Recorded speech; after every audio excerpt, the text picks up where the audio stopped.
వినోదాత్మక చిత్రాలతో సినీ ప్రియులు మురిపించిన అల్లరి నరేష్ నాందితో సీరియస్ సినిమాల వైపు దృష్టి సారించాడు. ఈ క్రమంలోనే ఉగ్రం, మారేడుమిల్లి నియోజకవర్గం వంటి సినిమాలతో ఆశించిన ఫలితాలు అందుకోలేకపోయాడు. దీంతో ఆయన మళ్ళీ తన కామెడీ జోన్ లోకి వచ్చి చేసిన సినిమానే ఆ ఒక్కటి అడక్కు. విడుదలకు ముందే ఈ సినిమా ప్రచార చిత్రాలు నరేష్ హావభావాలు, వినోదాలతో ఆకట్టుకునేలా ఉండడంతో ఆడియన్స్ దృష్టి మళ్ళీ ఈ సినిమాపై పడింది.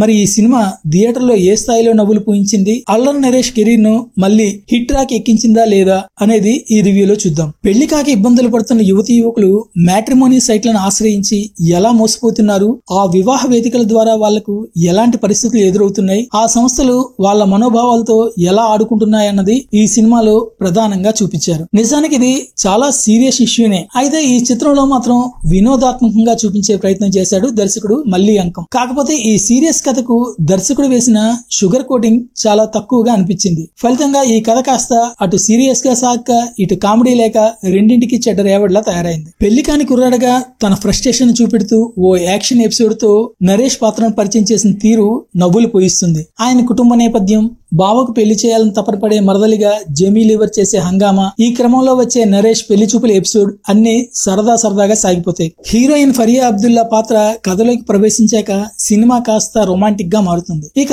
హ్యాపీ మ్యాట్రిమోనీలో సభ్యుడిగా చేరాక ఘనాకు ఎదురయ్యే అనుభవాలు ఓవైపు నవ్విస్తూనే ఆలోచింపజేస్తాయి. కాకపోతే ఆ తరువాత నుంచి కథలో వినోదం కంటే సీరియస్ పెరుగుతూ పోతుంది. ఇంటర్వెల్ కు ముందు ఫరియాలోని మరో కోణం ప్రేక్షకులకు పరిచయం అవుతుంది. అది చూశాక నరేష్ కూడా ఆమె చేతిలో మోసపోబోతున్నాడా అన్న ఆసక్తి అందరిలోనూ మొదలవుతుంది. ఇక సెకండ్ హాఫ్ లో నరేష్ లవ్ ట్రాక్ ని చూపిస్తూనే మరోవైపు మ్యాట్రిమోనీ సైట్ల మోటన జరుగుతున్న మోసాల్ని బలంగా ఎత్తి చూపే ప్రయత్నం చేశాడు దర్శకుడు. దీంతో కథ పూర్తిగా సీరియస్ గా సాగుతున్న అనుభూతి ఆడియన్స్ కలుగుతుంది. దీంట్లో చూపించిన ఎన్ఆర్ఐ పెళ్లి కొడుకుల మోసాలు మనకు తెలిసిన వ్యవహారమే అయినా ఫేక్ పెళ్లి కూతురు అనే కాన్సెప్ట్ మాత్రం కొత్తగా అనిపిస్తుంది. అలాగే దాని చుట్టూ నడిపిన కామెడీ ట్రాక్ అక్కడక్కడ నవ్వులు పోయిస్తుంది. అల్లరి నరేష్ కెరీర్ పరంగా మంచిగా తనకు పెళ్లి కాకపోవడానికి వెనుకున్న కారణం అంత కన్విన్సింగ్ గా అనిపించదు. సినిమాను ముగించిన తీరు మాత్రం పర్వాలేదనిపిస్తుంది.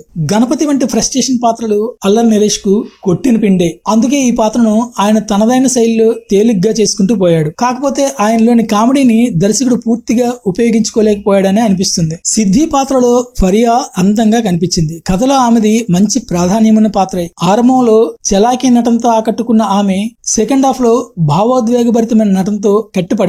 బావకు పెళ్లి చేయాలని తపన పడే మరదలుగా జెమీ లివర్ నటన నవ్వులు పూయిస్తుంది. సినిమాలో ఆమె పాత్ర కనిపించినప్పుడల్లా థియేటర్ లో నవ్వులే నవ్వులు. వెన్నెల కిషోర్, హర్ష పాత్రలు తెరపై కనిపించినంతసేపు నవ్విస్తాయి. ఇక మిగిలిన పాత్రలన్నీ పరిధి మేరకు ఉంటాయి. దర్శకుడు ఎంచుకున్న కథలో కొత్తదనం ఉన్నా దాన్ని పూర్తి స్థాయిలో వినోదభరితంగా తీర్చిదిద్దడంలో తడబడ్డాడనే చెప్పాలి. ఇందులో బలమైన సంఘర్షణ కనిపించదు. ప్రతి సీన్ ఊహలకు తగ్గట్టుగానే సాగుతుంది. ముఖ్యంగా క్లైమాక్స్ లో వచ్చే కోర్టు డ్రామా మరి సినిమాటిక్ గా అనిపిస్తుంది. గోపి సుందర్ పాటలు, నేపథ్య సంగీతం ఓకే అనే స్థాయిలో ఉన్నాయి. విజువల్స్ బాగున్నాయి. నిర్మాణ విలువలు కథకు తగ్గట్టుగానే పర్వాలేదనిపించాయి. ఇక మొత్తంగా చెప్పుకోవాలంటే ఆ ఒక్కటి అడక్కు సినిమా కాసిని నవ్వులకే పరిమితమైంది.